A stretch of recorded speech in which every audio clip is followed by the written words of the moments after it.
네. 안녕하세요. 이스라엘 선교사 장창근입니다. 반갑습니다. 이렇게 해서 또 박수를 한번 반갑습니다.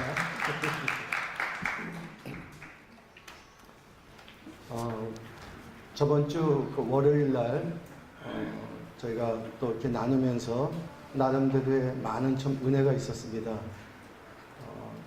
특히 그 작년에 미스바를 치르면서 이스라엘 안에 하나의 그 기적 같은 바람이 불기 시작했던 것은 이스라엘 그 예루살렘에 한인교회가 한 6개 정도 있습니다.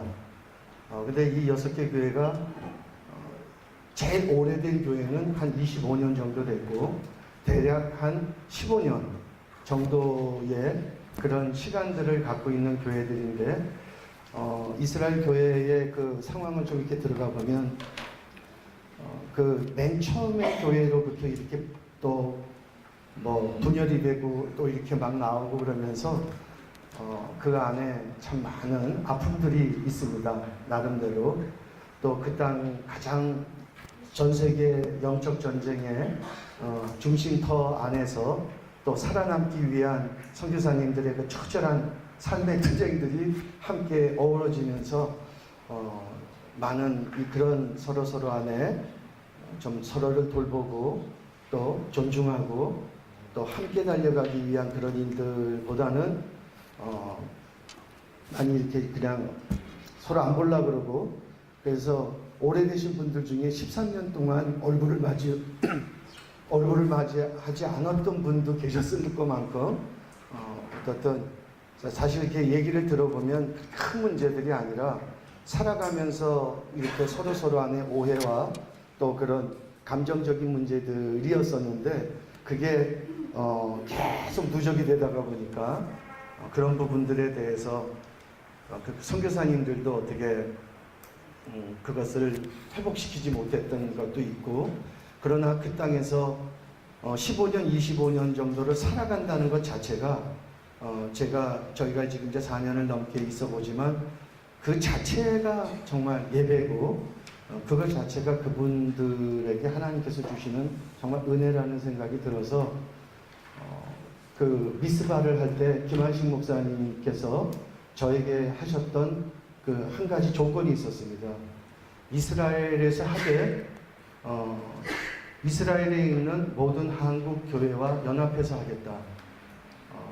이 일을 당신이 어떻든 총으로서 좀 한번 해볼 수가 있겠느냐.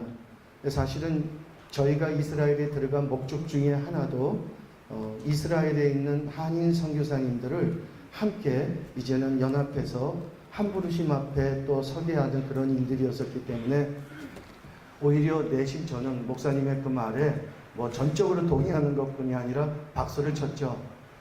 그러고 나서 우선은 미스바를 한다는 명목으로 25년 이상 된 목사님들을 모았는데 목사님들이 한 8분 정도 되십니다. 25년 정도 된 거기 선교사님들이 굉장히 영향력이 있으신 분이죠. 그곳에서는.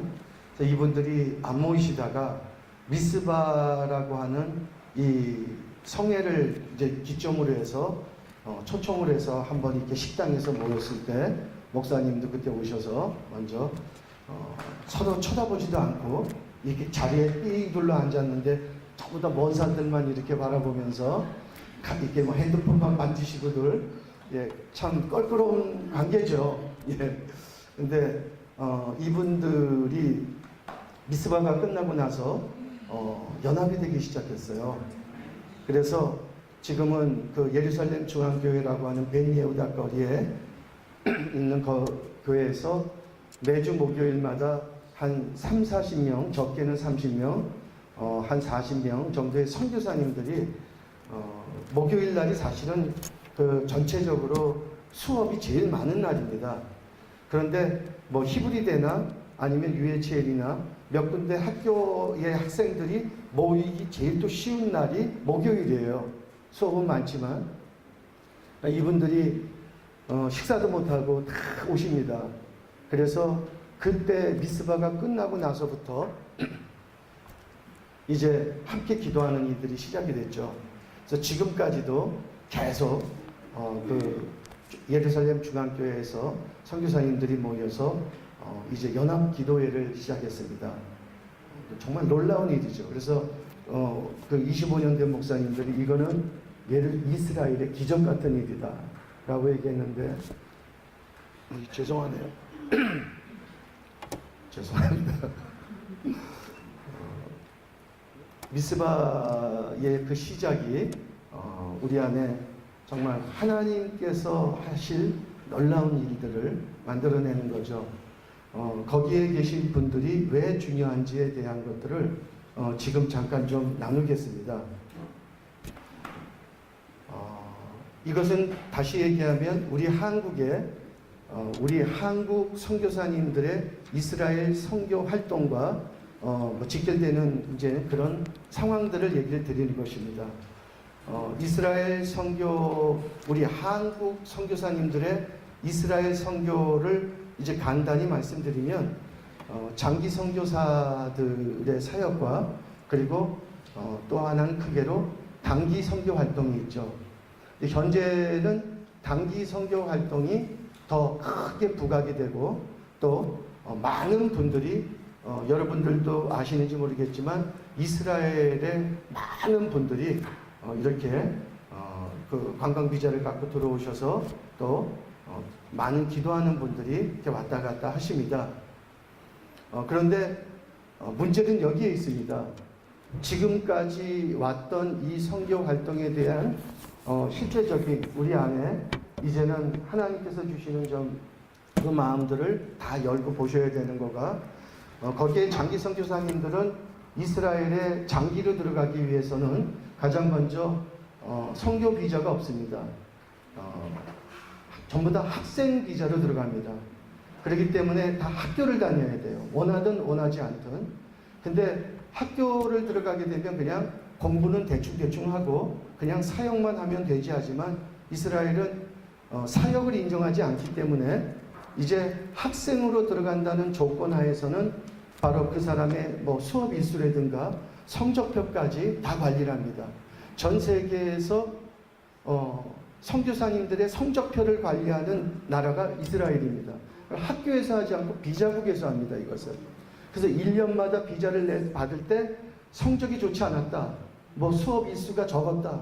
너 왜 이렇게? 우리는 너희들한테 선교사 당신 직업이 뭐야? 목사라고 또 써야 되거든요. 그걸 감출 수는 없습니다. 목사라 그러면 선교 활동하러 온 게 99.9%죠. 우리는 당신들에게 어떠한 선교 사역에 대해서 열어준 게 없어. 당신들은 학생으로 받은 거야. 당신의 본분은 학생이야.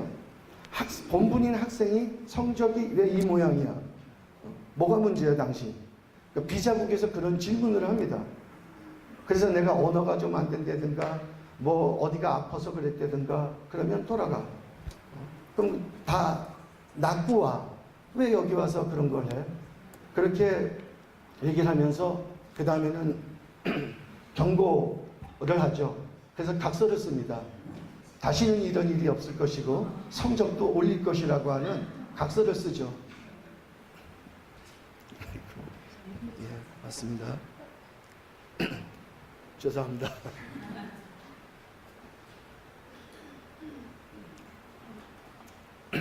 그래서 들어갈 때 한 3번 정도를 저희가 장기선교사들은 대사관에서 그리고 공항에서 그리고 또 이제 비자를 받으러 갈 때마다 매번 각서를 씁니다. 우리는 학생으로 왔기 때문에 이곳에서 절대 선교 활동을 하지 않는다. 어떠한 그런 전도나 선교에 관계된 일들 가운데 우리가 거기에 가입하지도 않는다. 만약에 이런 활동이 적발될 시에는 어떠한 제재도 불이익도 감수한다. 이것을 우리가 3번씩이나 각서를 쓰고 들어가는 게 장기 선교사님들의 바로 그 현주소입니다. 그러면 이분들이 하는 사역은 어떻게 되는 걸까요? 장기 선교사님들이 현재 이스라엘에 한 170명 정도의 선교사님들이라고 불리우는 분들이 있는데 이분들 중에 한 반수 정도가 학생이고 공부하러 오시는 분들, 박사학위 받으러 오시는 분들부터 젊은 분들, 나머지 한 반 정도가 선교사님들입니다.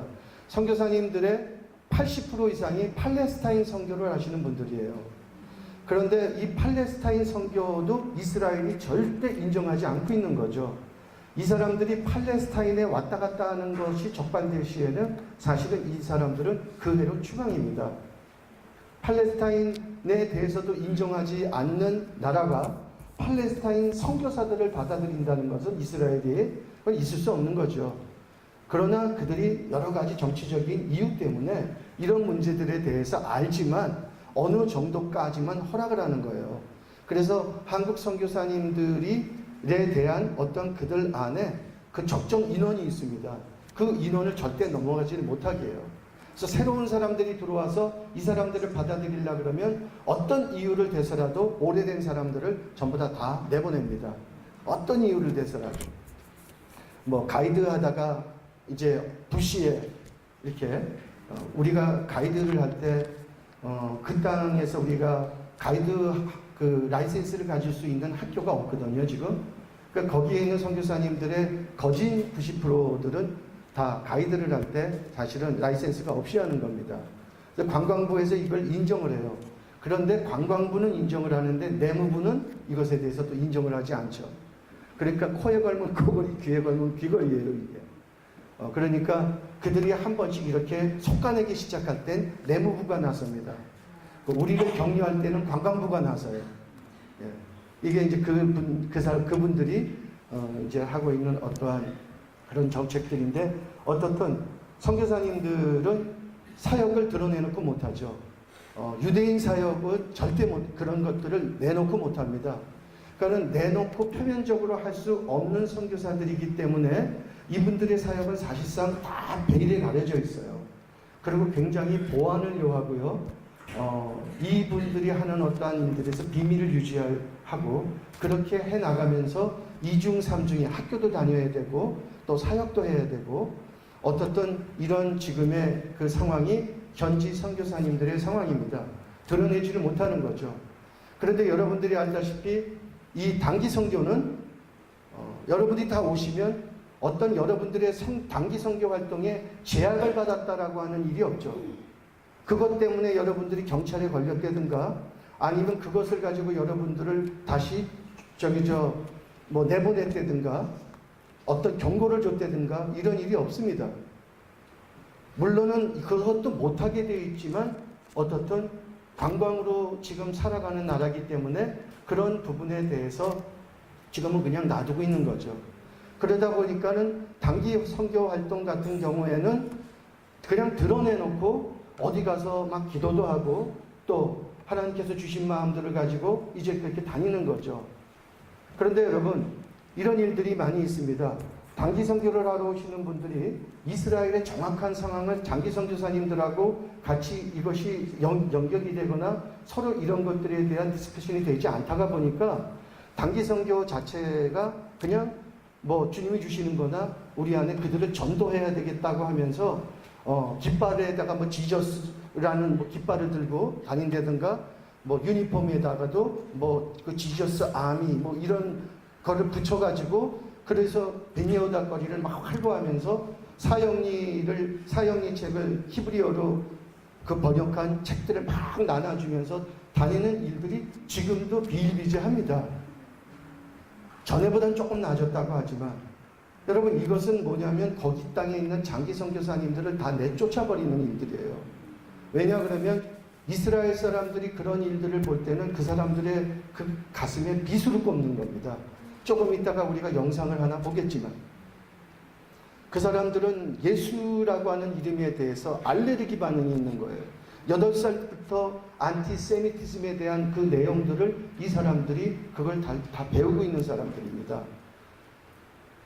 그 사람들은 십자가라고 하는 그 표식만 보면은 그냥 이를 갈아요. 다만 그것에 대해서 그들이 이성을 찾으려고 하는 것 뿐이죠.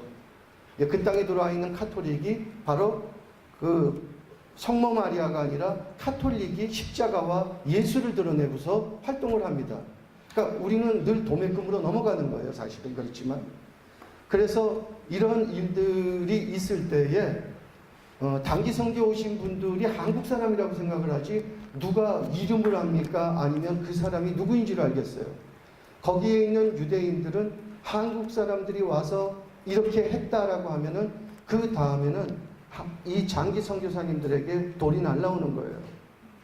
그러니까 이거를 역으로 얘기를 하면 그 땅에서 실질적인 이스라엘 회복을 할 수 있는 사람들은 장기 선교사님들이어야만 되는 겁니다. 이게 어떠한 사역을 통해서 뒤집어지는 게 아니거든요. 이스라엘은. 이분들은 정말 우리 한국 사람들을 면밀히 봐요. 정말 저 사람들이 이스라엘을 존중하는가? 이스라엘을 사랑하는가? 정말 이스라엘을 위해서 이제는 자기들의 목숨까지도 내놓을 수 있을 만큼 이제는 정말 이 이스라엘의 회복이 저들이 그렇게 많은 비용을 대가 지불하면서 와서 하는 것만큼 정말 저들 안에는 이스라엘에 대한 그 하나님의 특심함이 있는가? 이것을 여러분 단기 선교 와서 깃발 흔드는 사람들한테서 어떻게 보겠어요? 그거를 볼 수 있고 보여줄 수 있는 사람들은 그 땅의 장기 선교사들이거든요. 우리가 이 일들의 증인들이 되어야 되는 겁니다. 그들하고 우리가 얼굴을 맞대면서 살아가고 있으니까요. 우리의 살아가는 모든 모습들을 예의주시합니다. 정말 저 사람들이 좀 그런 사람들인지. 이게 통과되면 그들이 그때 가서 우리하고 음식을 나눠요. 그렇지 않으면 이 사람들은 2년, 3년이 돼도 우리하고 밥도 같이 안 먹습니다. 단기 선교는 와서 뭐를 하고 가는 것 같이 막 얘기를 하면서 하지만 그것도 너무 귀중한 겁니다. 그 필요한 거고요. 하나님께서 어떠한 일들을 돌파시키고 또 주님께서 어떠한 일들을 끊게 하는 또 그 막힌 것들을 허무는 이런 일들을 하는데 단기 선교를 하나님 사용하시죠. 파워가 있으니까. 장기 선교사님들은 그런 일을 못하거든요. 그건 하면 그냥 추방이에요. 그렇기 때문에 지금 제가 얘기하는 것은 장기 선교사들과 단기 선교 활동 이 두 가지가 이제는 같이 연합이 되어지고 같이 얘기가 되어지고 그래서 한 목적 안에서 이 일들이 일어나지 않으면 여러분 단기 선교 활동은 글자 그대로 하나님의 그 나라를 향하신 바로 그 계획을 오히려 가로막는 일들이 나온다는 것을 이거를 얘기를 하고 싶은데 많은 분들이 이런 일들에 대해서 신경을 안 써요. 그냥 우리가 가서 사역하면 되지. 그리고 거기 가서 뭘 회복하고 왔다고 얘기를 합니다. 저는 이것을 절대 부정적으로 얘기를 하는 게 아니에요. 그러나 여러분 이 일들에 대해서 어느 한 가지만 된다고 했을 때 그 50%는 결국 우리 모두에게 마이너스가 되는 겁니다. 그래서 이제는 우리 한국 교회가 아직 나오지 않았어요.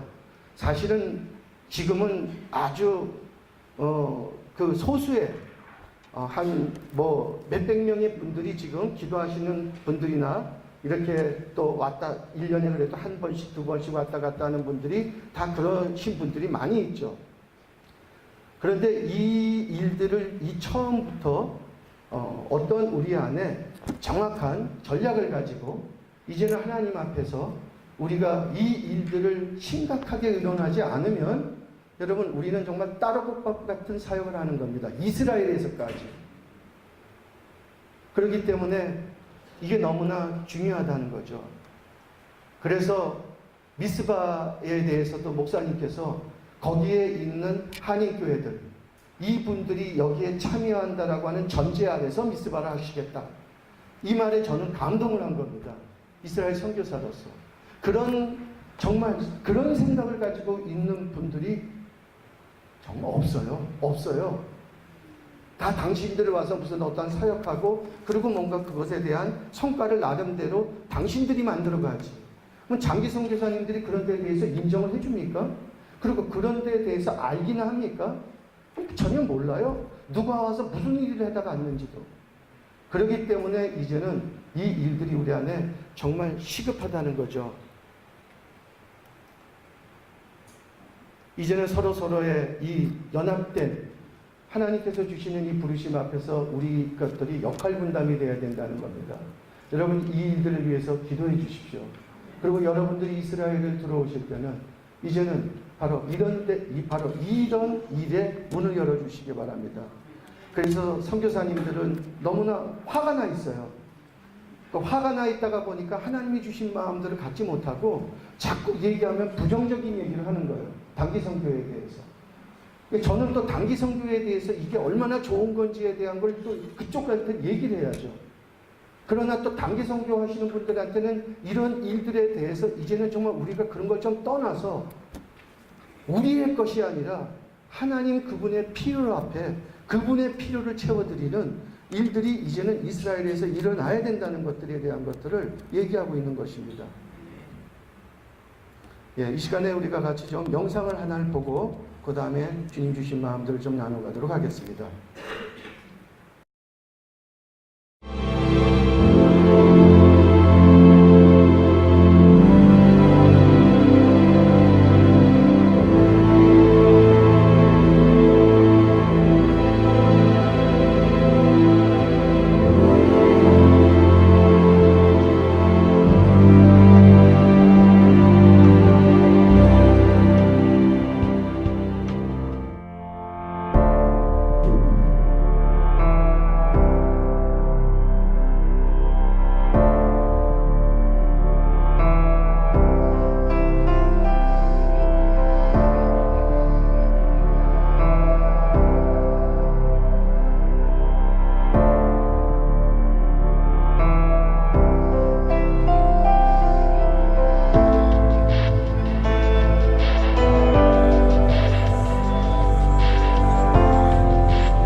My soul cries out, my soul cries out for you. These bones cry out, these dry bones cry for you to live and move, 'cause only you can raise the dead, can lift my head up.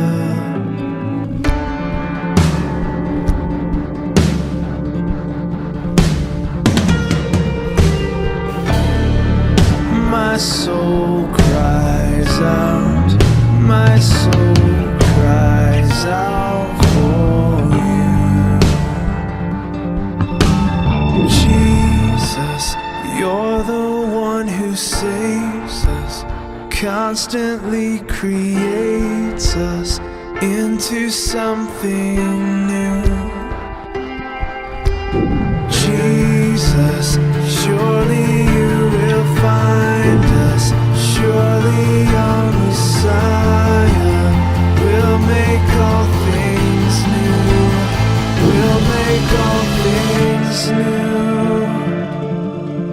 My soul cries out, my soul cries out for you.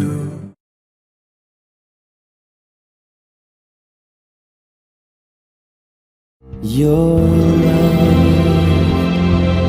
your everlasting love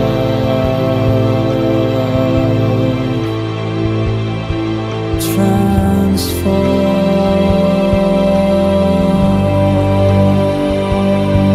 me.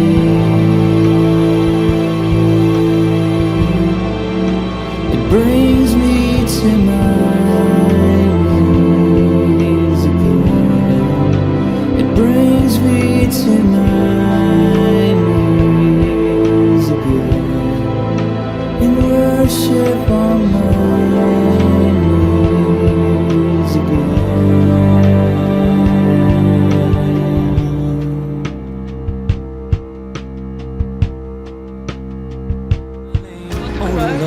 Oh, Where are you from? South Korea. South Korea? Okay. I'm really going to cry. Yeah, Korean. It's not the riches, and it's not the fame. It's not the power, it's not my name. Only love, How do you feel? only love. Because everything else is fading away. Only love remains. You know everything else is fading away. Only love. You know everything else is fading away. Only love remains. You know everything else is fading away. Only love. It's not the riches, it's not the fame, it's not the power, it's not my Really nice. Like you guys came from Korea to do this. only love. Because Guys, everything Thank you. else is fading away. Only Really, and Yes. you came from Korea to do for this. Yes. Wow, we already thank you. Thank you. We thank you. We thank you. Really happy.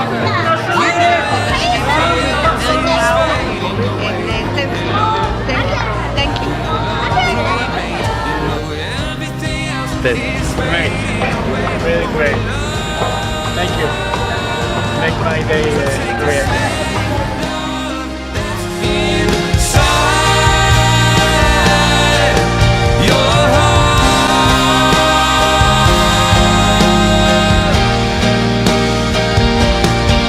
and put the same love deep inside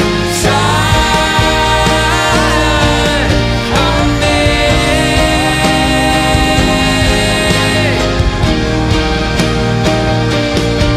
God, take the same love that's inside your heart,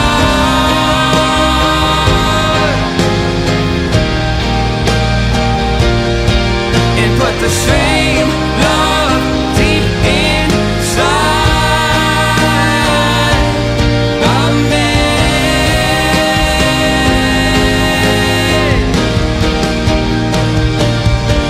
Because everything else is fading away.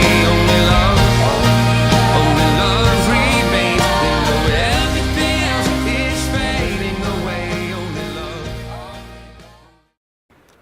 예, 지금은 선교사님들을 주축으로 또 단기 선교로 오신 분들하고 이렇게 1년에 한 두세 번씩 저희들이 모여서 지금 이런 영상에 나오는 것 같은 저희가 전도 활동을 합니다.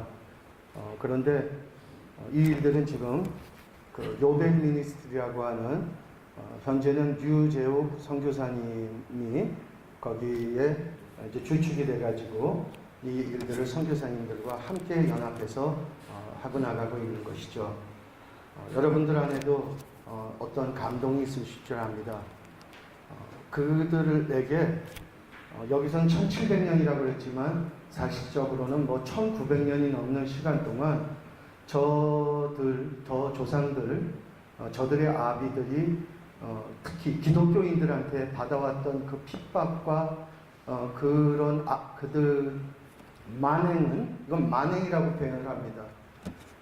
저들을 이 지구상에서 완전히 쓸어버리기 위해서 이스라엘이라는 나라 자체를 완전히 없애버리기 위해서 하나님도 그들을 사실은 그 백성들을 다 온 땅에 흩어버리셨지만 그러나 하나님은 그들을 회복하기 위한 전제 안에서 바로 그 일을 하셨는데 특히 우리 기독교인들이 그들에게 했었던 어떠한 그런 사례들은 이것은 정말 우리가 생각하기조차 부끄러울 만큼 너무나 큰 죄를 저질렀던 것입니다. 그렇기 때문에 그 사람들은 예수나 십자가에 대해서 완전히 알레르기 반응을 갖고 있는 것이에요. 지금도 그 홀로코스트 기념관이라고 하는 야드바슴에 가면 제일 큰 머릿돌에 쓰여져 있는 게 그러나 우리는 그것을 용서한다. 그러나 기억하자. 모든 우리의 자녀 세대들에게 이런 일이 이제는 있지 아니하도록 이것에 대해서 우리는 알리겠다. 정확한 얘기죠, 사실은. 감정적으로 그냥 좋아서 이제 용서해. 그리고 놨다가 기분 나쁘면 또 그거 끄집어내 가지고서 네가 나한테 전에 그렇게 했잖아. 이런 게 아니라 그들은 여기에 대해서 정확하게 정말 이걸 끄는 겁니다. 그러나 우리가 다음 세대가 이런 전철을 밟도록 하지 말자. 그러기 위해서 이걸 가리키는 겁니다. 이 일들은 저들이 아까 그 영상에 보았던 것처럼 굉장히 큰 의미를 줘요. 90%의 분들이 다 이 편지를 받으면 웁니다. 사실 이스라엘 그 유대인들에게 우리가 복음을 전하는 데 있어서 굉장히 그 성공적인 전략입니다. 여러분들이 여름에 이제는 또 미스바로 내년에 오시게 되면 이제 이런 일을 지금 저희들이 하루 정도는 좀 계획을 하고 있는데 정확한 것은 이제 또 진행부하고 우리가 협의를 해서 해야 될 것이겠죠. 이 일들은 굉장히 중요한 하나의 이제는 획을 긋는 거죠. 교회가 1900년 동안 당신들이 해왔던 이 모든 죄와 만행을 우리가 그 교회를 대표해서 우리 한국교회가 그 교회를 대표해서 용서를 구한다. 용서해 주십시오. 우리가 대표라고 누가 얘기하지도 않지만 여러분 지금의 가장 우리나라나 이런 혼란의 문제가 사실은 뭡니까? 그 책임에 대한 거예요. 여러분 그 중보 기도는 바로 이건 동일시 회개하는 겁니다. 다른 사람의 문제를 내 문제로 가지고 오는 거죠. 다른 사람의 죄를 내 죄로 이것을 가지고 와서 주님 앞에 가지고 나가는 거 아니겠습니까? 이것은 이 동일시 회개는 바로 우리가 그 사람의 죄에 대해서 내가 책임을 지겠다라고 하는 거죠. 하나님은 성경 안에서 책임을 지는 사람들을 찾으십니다. 그 사람들에게 책임을 지는 사람들에게 권위를 줘요. 그런데 우리 지도자들은 바로 권위가 있을 때 책임을 갖는다라고 생각을 하면서 바로 그 권위를 남용을 많이 하죠. 권위가 떨어졌다라고 하는 것은 다시 그것을 뒤집어 놓고 보면은 우리 안에 정말 하나님 앞에서 책임져야 될 바로 이 일들이 무너졌다고 하는 것이나 다름없는 겁니다.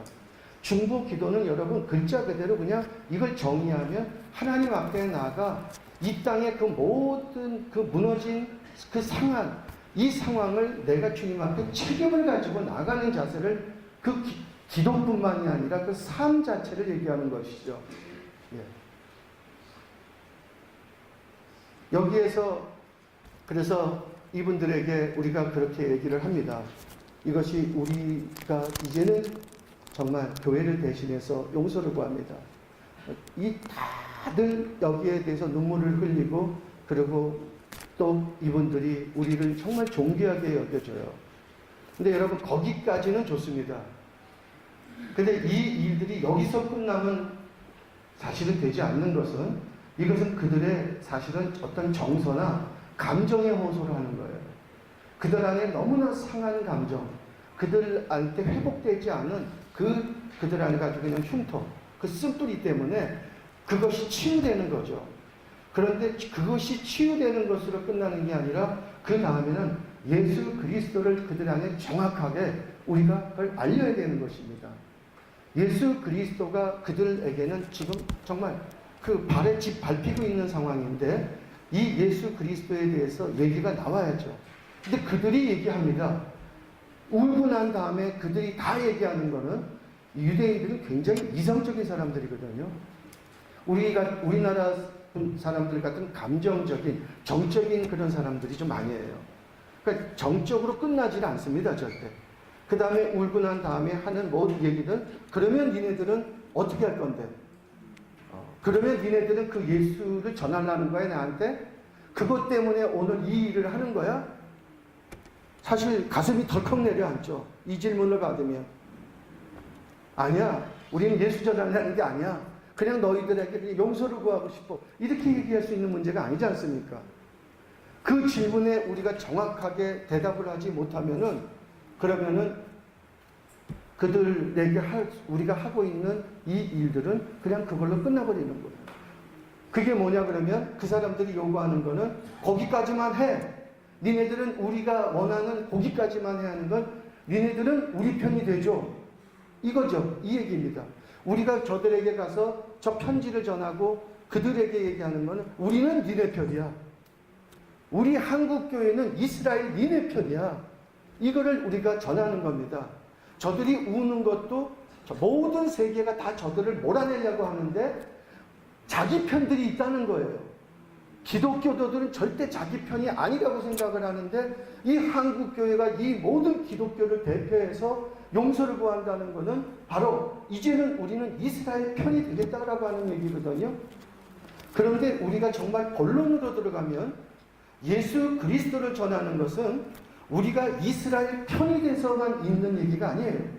이스라엘을 우리가 지지만 하고 있는 것으로 우리가 이스라엘 회복을 외치면 안 됩니다. 여러분, 우리는 하나님 편이 돼야 돼요. 이스라엘이 하나님 편이 되게 하는 거가 예수 그리스도를 알게 하는 거지.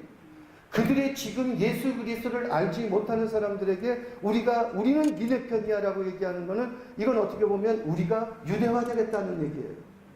그들이 하는 어떠한 많은 것들도 무조건 다 지지를 한다라고 하는 개념은 이건 굉장히 위험한 개념입니다. 이스라엘 회복에 대한 얘기들을 많은 분들이 와서 하는데 여기에는 세대주의 신학이라고 하는 것부터 해서 많은 시오니즘적인, 그러니까 정치적 시오니즘적인 개념들을 가지고 이스라엘에 와서 이스라엘 회복을 외치는 많은 분들이 계세요. 그러니까 우리가 얘기하는 거가 그들에게 정확한 예수 그리스도를 알려야지 될 이 그들을 시기나게 하는 일들, 이 시점까지 우리가 오기 위해서는 이제는 바로 지금 얘기하는 것처럼 그들을 우리가 위로하지만 그러나 우리가 그냥 그들의 편이 되어서 있는 게 아니라 우리가 하나님 편이기 때문에 하나님이 그들을 향하신 그 마음 앞에서 우리가 그들 앞에 나가서 용서를 구하는 거거든요. 하나님이 하라 그랬으니까 하는 거지 우리가 그 인간들 앞에 나가서 어떠한 그들에게 동정을 구하거나 우리가 그들의 마음을 뭔가 좀 사보려고 하는 제스처가 아니지 않습니까? 이 문제는. 그렇기 때문에 이 질문 앞에서 이제는 우리가 대답을 해야 되는 것이에요. 성경 안에서는 여러분 정말 너무나 많은 이런 메시지들이 있습니다. 하나님께서 여호수아에게 그 길갈에서 유월절날 이제는 다시 할례를 행하고 그 땅에서 이제 볶음곡식을 먹고 그 땅 거기에서 유월절을 보내고 난 다음에 여호수아에게 하는 말씀은 이 굉장히 중요한 거죠. 그 군대 장관이 저쪽 여리고 쪽에서 오는데 그 군대 장관이 올 때 그 여호수아가 얘기하는 겁니다. 너 누구냐? 너는 하나님의 편이냐? 아니면은 적의 편이냐? 아니 다시 얘기하면 너는 우리 편이냐? 아니면 적의 편이냐는 얘기예요. 이 질문입니다. 왜냐하면 그렇게 묻지는 않았지만 군대 장관이 대답하는 내용이 그걸 얘기하고 있거든요. 군대 장관이 뭐라 그러냐고 하면은 나는 니네 편도 아니고 적의 편도 아니고 나는 여호와의 편이라고 얘기를 하고 있는 겁니다. 이제는 그 가나안 땅으로 들어가기 위한 그 여리고 성을 눈앞에 둔 시점 가운데서 여호수아 군대에게 얘기하는 것은 이것은 하나님은 절대 네 편이 아니라는 거예요. 여러분 하나님을 우리 편으로 만들면 안 됩니다. 하나님이 절대 우리 편이 아니에요. 우리가 하나님 편이 돼야 되는 것입니다. 그럴 때 우리가 하나님의 마음이 무엇인지 거기에 우리 삶을 들이기 시작하죠. 그렇지 않으면 자꾸 하나님을 내 요구와 내가 소원하는 것과 내가 원하는 계획 안에 그분을 자꾸 가둬놓을 수밖에 없는 것입니다.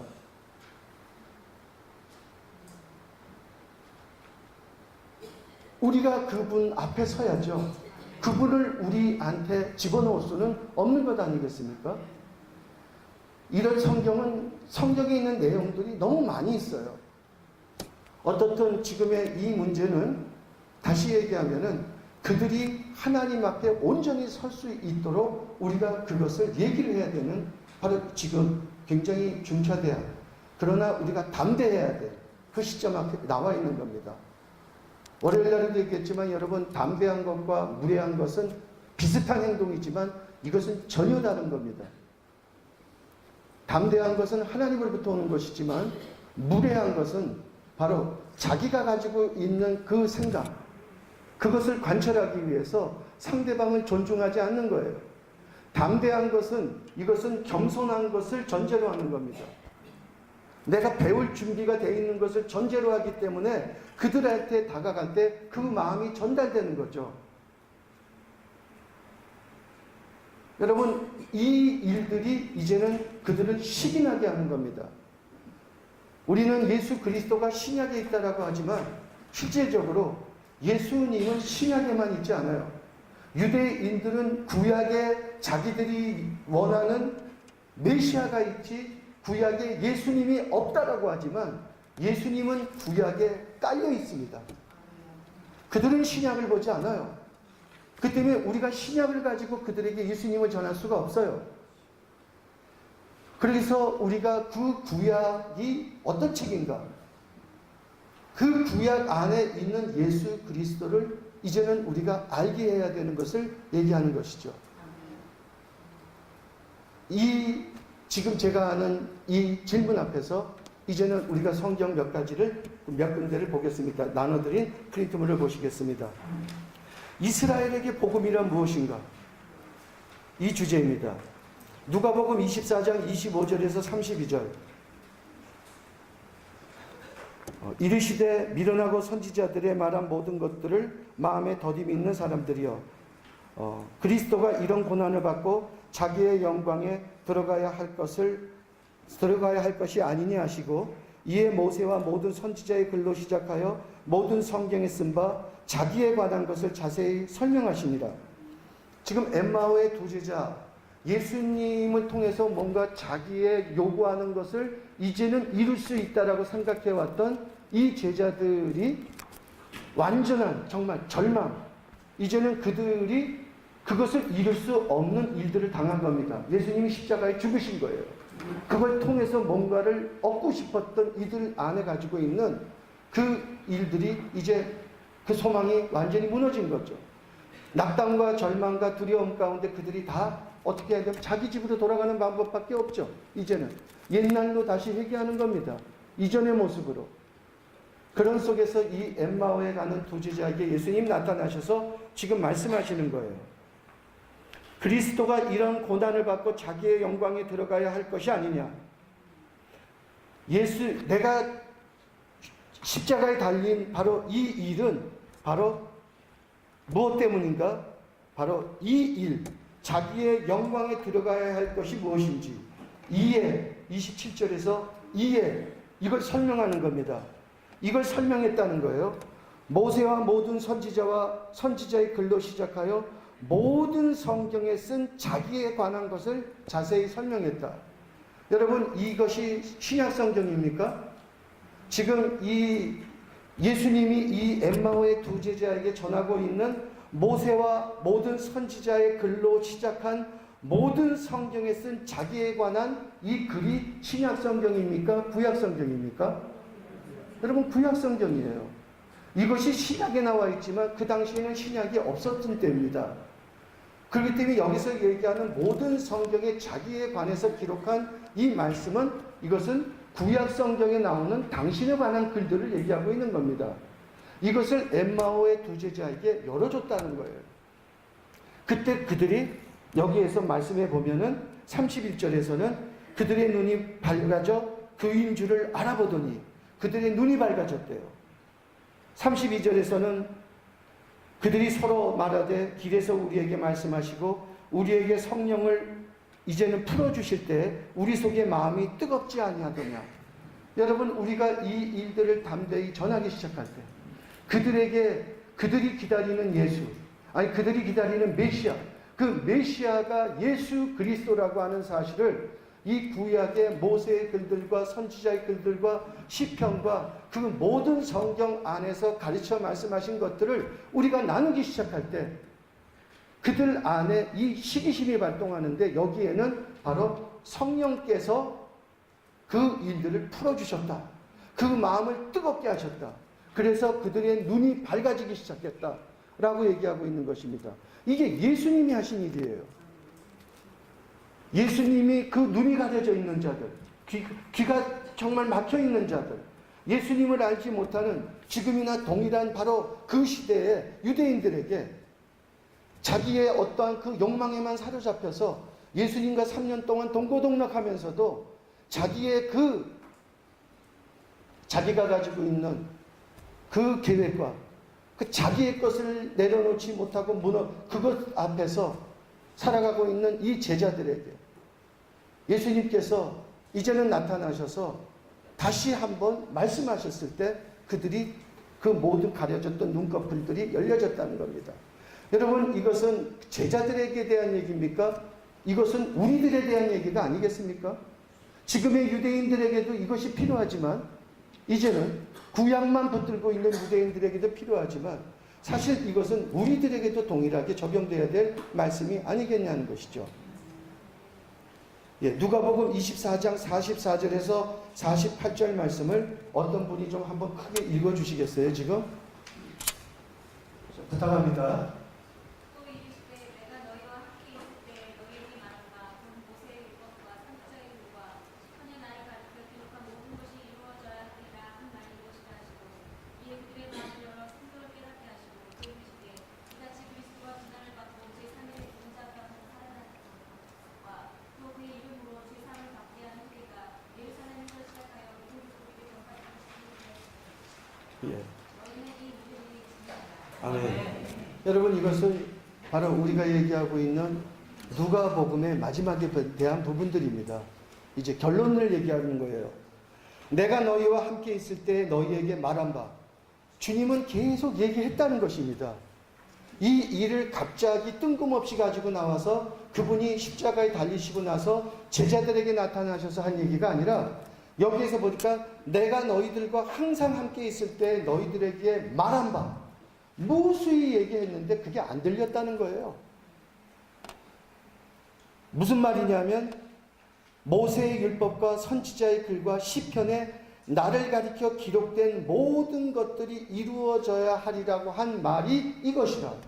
그거를 그렇게 얘기를 했지만 그들이 그때 듣지를 못했어요. 그런데 지금 그들이 이제는 이 말씀에 어느 날 귀가 열리기 시작하고 있는 겁니다.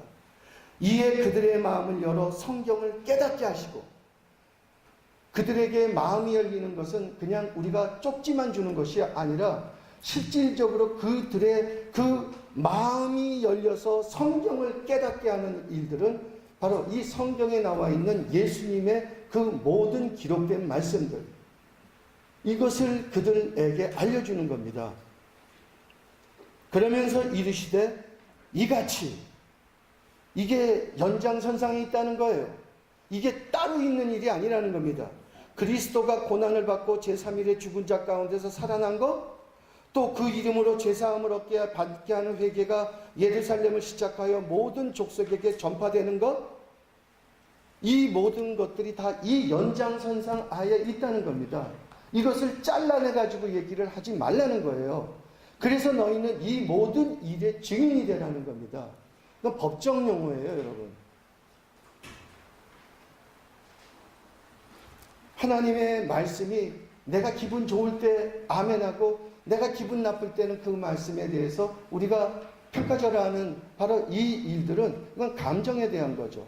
법이라고 하는 것을 여러분들이 감정에 의존해서 지킬까 말까를 생각을 해보신다면 이것이 어떤 하나님의 말씀을 우리가 그냥 내 마음의 한 양식 정도로만 받아들여야 될지, 하나님의 말씀이 그 수준을 넘어서서 이제는 그 분의 말씀이 내 심령의 법이 되어서 그 법으로 말미암아 내가 즐거워하고 그 법으로 말미암아 내가 두려워하고 하나님을 경외할 수 있는 그런 말씀들로 이제는 바로 이것이 내 지경을 확장시킬지, 이것에 대한 것에 이제는 주님 우리의 눈이 열려지기를 원하는 것입니다. 사도행전 마지막 말씀도 동일합니다. 28장 23절에서 28절. 그들이 날짜를 정하고 그가 유숙하는 집에 많이 오니 바울이 아침부터 저녁까지 강론하여 하나님의 나라를 증언하고 모세의 율법과 선지자의 말을 가지고 예수에 대하여 권하더라. 그 말을 믿는 사람도 있고 믿지 않는 사람도 있어 서로 맞지 아니하여 흩어질 때에 바울이 한 말로 이르되 성령이 선지자 이사야를 통하여 너희 조상들에게 말씀하신 것이 옳도다. 이 말씀은 이사야서 6장 9절에서 10절에 있는 말씀이 응하여지도록 이 말씀을 인용하는 겁니다. 일렀을 때 이 백성에게 가서 말하기를 너희가 듣기는 들어도 도무지 깨닫지 못하고 보기는 보아도 도무지 알지 못하는도다. 이 백성들의 마음이 우둔하여져서 그 귀로는 둔하게 듣고 그 눈은 감았으니 이는 눈으로 보고 귀로 듣고 마음으로 깨달아 돌아오면 내가 고쳐줄까 함이라 하였으니 그런즉 하나님의 이 구원이 이방인에게 보내준 줄을 알라. 그들은 그것을 들으리라.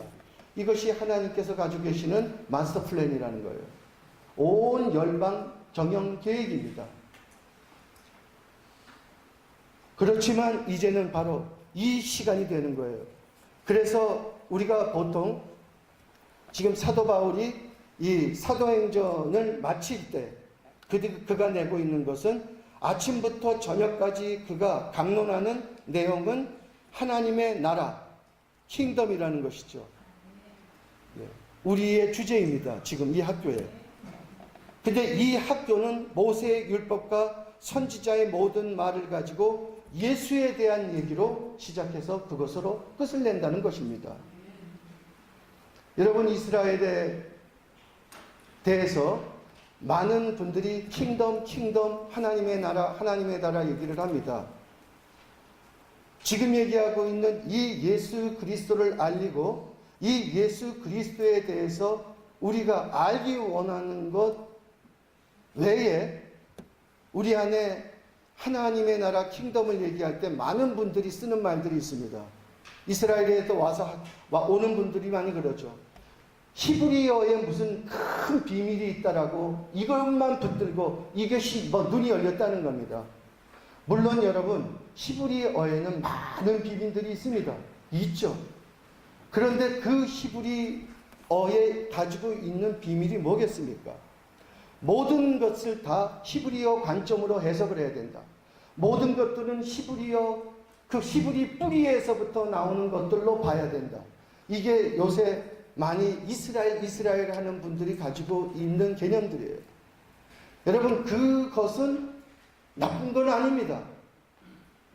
그러나 예수 그리스도보다 이 히브리적 뿌리, 개념, 어떤 우리가 지금 얘기하고 있는 관점, 히브리 영성, 이런 것들이 예수 그리스도를 알아가는 것보다 더 중요하다고 한다면 여러분, 그것은 잘못된 것입니다. 절기에 대한 것들도 마찬가지죠. 절기만 되면 이 절기를 지켜야 되고 이제는 막 그런 분들이 나오는데 그런 열정은 좋습니다. 그거를 또 나쁘다고 할 수는 없다고 저는 생각을 해요. 그러나 성경 안에 정말 이런 내용들이 나와 있어요. 우리 안에 지금 이런 내용들, 절기에 대한 것에 대해서도 우리가 하나님 앞에서 이것이 전부다라고 그렇게 가져가지 말아라. 그게 정말 덕을 세우는 것이 아니고 하나님이 그렇게 말씀하시는 것이 아닌 걸 골로새서에 쭉 나와 있어요, 말씀들이. 절기도 사실은 모든 7대 절기, 특히 거기에 나오는 유월절과 오순절과 초막절, 이 3대 절기는 정말 예수 그리스도에 대한 겁니다. 예수 그리스도의 동선에 대한 거예요. 예수 그리스도를 그걸 통해서 보는 거지. 그들이 절기를 통해서 예수 그리스도를 보라는 거지. 그것이 바로 모세의 글들 안에 나와 있는 바로 그 말씀들 안에서 예수님에 관해서 기록된 것에 대한 얘기입니다. 그런데 그것을 갖다가 보지 못하고 이것을 어떠한 명절, 절기 자체에 대한 어떠한 그런 숭배로 이것들을 적용하기 시작하고 그렇게 가르친다라고 하는 것은 이것은 이스라엘의 우리를 아까도 얘기했지만 유대인화 시키는 거예요. 여러분, 우리는 이방인입니다.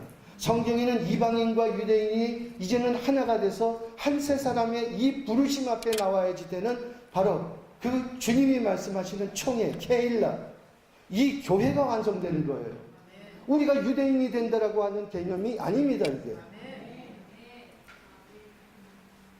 그래서 거기에 우리의 한국의 이 동방의 제사장적 부르심이 있는 겁니다. 우리가 유대인이 된다는 데는 그렇게 필요가 없는 거예요. 우리가 그러면 키파 쓰고 다니면 되죠. 찌찌찌 들고 다니면 되죠. 여러분, 그런 게 아니지 않습니까? 여기서 얘기한 사도 바울이 우리를 이방인들을 유대인으로 만들어버리지 않지 않습니까? 이방인들이 어떻게 이제는 바로 예수 그리스도를 정확하게 알고 그들이 유대인과 함께 이제 하나님의 그 나라를 세워가는 이 하나님의 마스터 플랜 안에 나올 수 있도록 그걸 얘기하는 것입니다.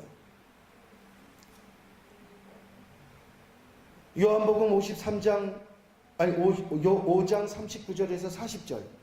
너희가 성경에서 영생을 얻는 줄 생각하고 성경을 연구하거니와 이 성경이 곧 내게 대하여 주문하는 것이라. 그러나 너희가 영생을 얻기 위하여 내게 오기를 원치 않는다. 영원한 생명에 대한 이 갈망함들이 모든 하나님의 사람들 안에 있습니다. 유대인들한테도 이 영원한 생명, 영혼에 대한 것에 대해서 얼마나 이거를 갈망하는지 몰라요. 그런데 그들에게 얘기하는 것은 너희가 이 영원한 것들에 대하여 그거를 연구하고 그거를 너희들이 이제는 가지고 가려고 하지만 바로 너희가 그래서 성경을 보지만 이 성경은 예수 그리스도 나에 대해서 증언한 책이다. 너희가 어떻게 영생, 영원한 것을 얻으려고 하면서 내게 오기를 원치 않느냐? 이걸 질문하고 있는 겁니다. 이건 우리도 마찬가지죠. 그 다음에 46장에서 47절. 너희가 모세를 믿었더라면 나를 믿었으리니 이는 그가 내게 대하여 기록하였습니다. 그러나 그의 글도 믿지 아니하거든 어찌 내 말을 믿겠느냐. 이스라엘 유대인들은 지금도 예수님, 그 하나님보다 사실은 모세가 더 우상 숭배되고 있어요. 모세라 그러면 다 뒤로 넘어갑니다. 그런데 살아있는 모세로 지금의 대랍비들을 완전히 우상 숭배하고 있는 겁니다. 이 대랍비들이 가지고 있는 이스라엘의 영향력은 종교계에 대한 국한되어 있는 게 아니에요. 이스라엘 전체의 이 국제적인 정치학 안에서 이스라엘의 어떤 힘을 상징하는 네타냐후 총리도 자기가 결정 못합니다. 이 대랍비들이 그런 모든 사안들에 다 간섭을 하고 있는 거예요. 그런데 여기서 얘기하고 있는 거죠. 그들이 얘기하는 모세를 믿었다면 너희들이 나를 믿어야 된다는 겁니다. 왜? 모세의 글이 나에 대해서 기록하고 있기 때문이다. 그런데 그 모세의 글도 너희들이 믿지 아니하거든 어찌 내 말을 믿겠느냐. 모세의 그 글 안에 있는 내게 대하여 쓴 것을 너희들이 정말 모세의 글을 본다면 바로 예수 그리스도 그 분에 대해서 그들이 볼 거라는 것입니다.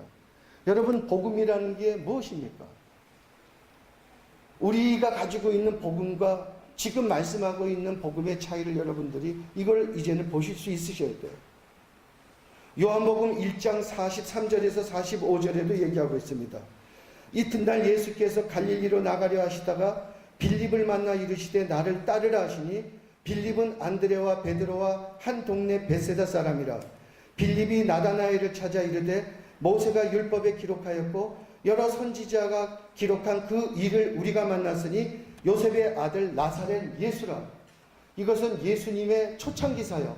제자들을 부르실 때, 이 제자들을 이제는 그분께서 택하셔 부르실 때 그들이 그냥 예수님의 능력으로 불렀다고 우리는 생각하는 분도 계세요.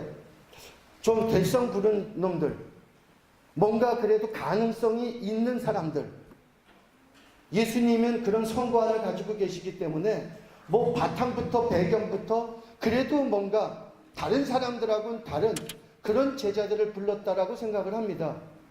여러분, 우리가 그런 모든 것들을 내려놓고 이 말씀대로만 보면 예수님은 사람들을 부를 때 이 말씀을 하신 거예요.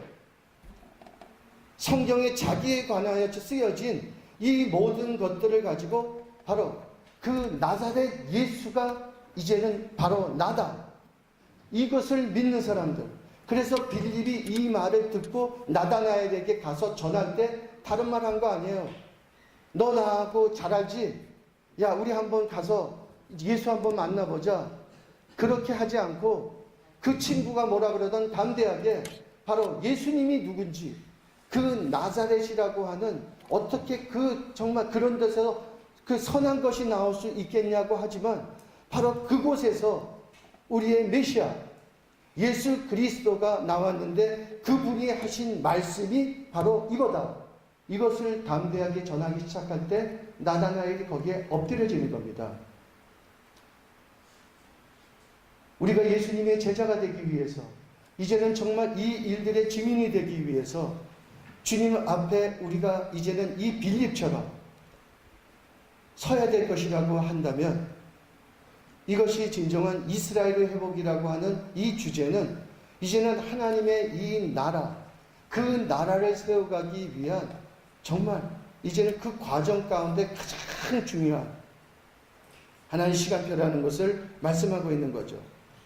로마서 16장 25절도 여러분 로마서의 맨 마지막 말씀입니다.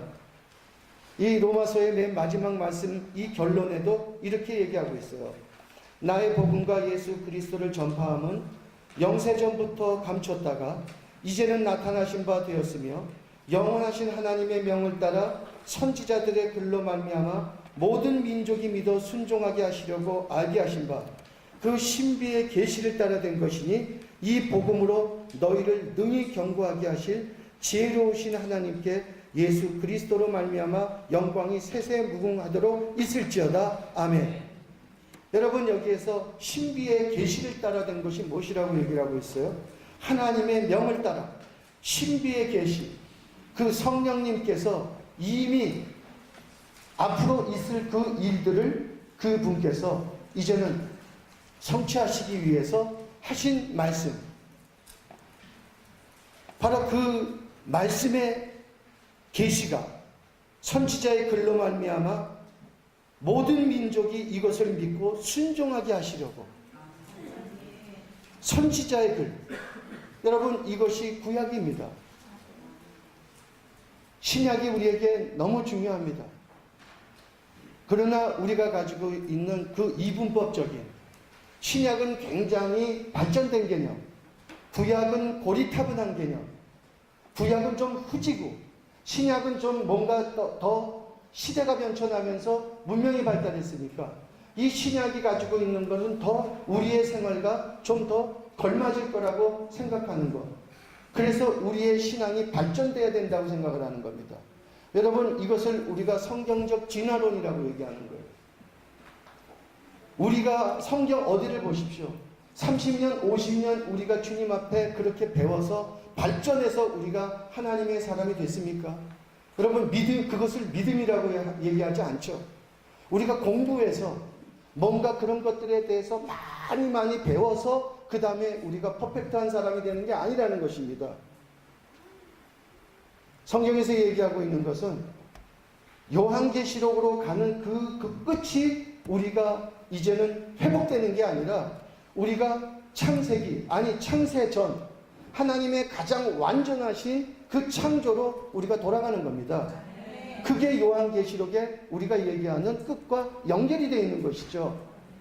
그렇기 때문에 우리가 엔타임이라고 얘기하는 많은 분들이 이때 이런 24시간 사역을 하면서 엔타임 얘기를 합니다. 저도 엔타임이 요한계시록에 나오는 걸로 알고 있었어요. 이제는 우리가, 아니면 우리의 다음 세대가 주님 오시는 날 이 전무후무한 세대로 주님의 오심을 눈으로 볼 수 있는 이 영광이 우리들한테 주어졌다라고 하는 이 특권을 너무너무 제가 정말 가슴이 뛰고, 그래서 이제는 우리가 다른 어떤 세대보다도 하나님께서 정말 선택받은 그런 세대들이라고. 근데 여러분, 아니 그건 아멘이 아니에요. 그게 아니라 모든 세대 때마다 성경을 보면요, 다 엔타임이 있었습니다. 엔타임의 신앙을 가지고 살으라는 거지. 어떤 때가 됐기 때문에 우리에게는 그렇게 안 살다가 갑자기 우리가 마지막 날 이제는 뭔가 흰옷을 준비하고 우리가 이제는 뭔가 겸비해서 주님 앞에 그렇게 서자라고 하는 이런 개념이 아니라는 거예요. 이거는 삶의 개념이 아닙니다. 이건 삶의 개념이 아니에요. 뭔가 이미지와 현상에 대한 개념들입니다. 여기에서 모든 이단들이 그래서 나오는 것들이죠. 여러분, 우리에게 얘기하는 것, 하나님 그분이 말씀하시는 성경에 대한 것은 하늘에 신령한 것들을 이 땅 가운데 실제화시키는 일들에 대한 거예요. 가장 성령 충만한 것은 무슨 예언을 하고 무슨 그 은사가 있고 뭔가 기적을 베풀고 여러분 이런 거를 우리는 성령 충만하다고 하지만 성경에서 얘기하는 성령 충만에 대한 것은 여러분 이것은 바로 우리들이 이제는 하나님께서 말씀하신 그 말씀처럼 이 땅 가운데서 실제화된 자들로 살아가는 거죠. 성령 충만은 실제화된 사람에 대한 얘기입니다. 그래서 지금 이 일들을 가지고 이제 말씀하고 있는 거예요. 여러분 시간이 없어서 제가 좀 그냥 좀 이렇게 대략적인 타이틀만 가지고 좀 얘기를 나누고 또 그 월요일 날 했었던 것들도 있으니까 그것하고 이렇게 좀 보시면 좀 그 내용을 알 수 있을 것이에요. 히브리서 4장 2절과 4장 6절에 말씀을 보면 그 3500년 전 지금으로부터 이스라엘 백성들이 복음을 받았다라고 하는 내용이 나옵니다. 이스라엘 백성들이 복음을 그때 받았어? 성경에서는 분명히 그렇게 얘기하고 있어요. 그래서 우리도라고 얘기하는 건 바로 그 히브리서에 나와 있는 초대교회 세대에 있는 분들에게 우리도 그때 우리의 조상들이 이 복음 전함을 받았지만 이 복음을 믿음과 결부시키지 못하고 그들이 다 광야에서 다 널브러져 죽어간 일들을 우리가 이제는 벤치마킹해서 이제는 우리가 그 일들을 거울 삼아서 우리가 그 일들을 본 삼아서 다시는 우리가 이제는 그렇게 하지 말자. 그것을 얘기하고 있을 때 바로 그들에게도 복음이 전해졌다고 얘기하고 있어요. 여러분 구약의 복음이라고 얘기하고 있습니다. 아까도 얘기했지만 진정한 복음은 모세를 믿었더라면 또 나를 믿었으리니 그는 내게 대하여 기록한 것이라. 여러분 이 일들에 대하여 이것을 성경에서는 모세를 통해서 그들에게 그 백성들에게 전해졌던 바로 그 출애굽하던 이스라엘 백성들에게 전해졌던 복음을 얘기하고 있습니다. 갈라디아서 3장 8장 9절과 13장 14절 안에서도 아브라함에게 복음이 전해졌다라고 얘기하고 있어요. 여러분 어떻게 복음은 신약에만 있는 거 아니야? 아브라함에게 복음이 전해져서 이 복음으로 말미암아 이방인들 모두가 그로 말미암아 복을 받았다라고 얘기하고 있는 것입니다. 아브라함에게 전해진 이 복음은 바로 예수 그리스도께서 우리를 위하여 저주를 받으사 율법의 저주가 돼서 우리를 속량하셨으니 기록된 바 나무에 달린 자마다 저주에 있는 자라고 하였습니다. 이는 그리스도 예수 안에서 아브라함의 복이 이방인에게 미치게 하고 또 이것이 우리로 하여금 믿음으로 말미암아 성령의 약속을 받게 하려 하십니다. 하나님께서 가지고 계시는 바로 이 복음의 동선을 지금 얘기하고 있는 것입니다. 제가 이제 한 가지만 하고 이제 마치겠습니다.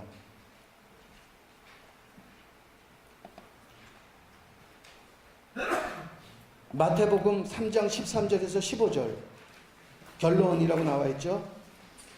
이때 예수께서 갈릴리로부터 요단강에 이르러 요한에게 세례를 받으려 하시니 요한이 말려 이르되 내가 당신에게서 세례를 받아야 할 터인데 당신이 내게로 오시나이까? 예수께서 대답하여 이르시되 이제 허락하라. 우리가 이와 같이 하여 모든 의를 이루는 것이 합당하니라 하시니 이에 요한이 허락한지라. 예수님께서 요한에게 세례를 받으시는 대목입니다. 그런데 여기에서 이것을 극구 만류하는 요한에게 예수님께서 뭐라고 말씀하실 때 요한이 아무 소리 못하고 예수님에게 세례를 줬는가? 그것은 바로 예수께서 대답하여 이르시되 허락하라. 우리가 이와 같이 하여 모든 의를 이루는 것이 합당하니라. 우리가, 여기서 우리가는 예수님과 세례 요한, 바로 이 두 사람을 얘기하는 겁니다. 여러분, 세례 요한은 누구냐 그러면 바로 구약에서부터 내려오고 있는 레위 지파의 마지막 제사장입니다. 이 신약에 나와 있지만 세례 요한은 레위 지파의 마지막 제사장이에요. 예수님은 멜기세덱의 바로 그 영원한 제사장이십니다. 이 두의 의미, 상징이 이것이 요단강에서 만나는 거예요. 그래서 모든 의를 이제는 이루는 겁니다. 이 의제덱이라고 하는 것이 이게 실질적으로 우리가 지금 얘기하고 있는 구약 안에 있는 어떠한 그런 복음의 기반들을 얘기하고 있는 것이죠. 이게 하나님의 나라, 예수님에 대한 것입니다. 제가 오늘 여러분들과 나누고자 했었던 이 내용들은 우리가 이스라엘을 어떻게 이제는 회복할 것인가, 그들에게 예수 그리스도를 어떻게 전할 것인가, 이것은 우리가 어떠한 방법적인 문제를 가지고 훈련을 받아서 하는 것이 아니라 우리가 예수 그리스도에 대한 지평을 넓혀야 되는 것입니다. 이것을 우리가 더 알기 원해야 되는 것이에요. 그리고 그렇게 살아가는 겁니다. 그렇게 살아가는 속에서 그들에게 말하지 않아도 우리가 삶으로 보여주는 거예요. 이런 사람들이 이스라엘에 와서 기도하기 시작하고 이런 분들이 이스라엘의 회복을 주님 앞에 엎드리기 시작할 때 그때 그 땅이 정말 바뀌는 겁니다. 저는 그것을 믿어요.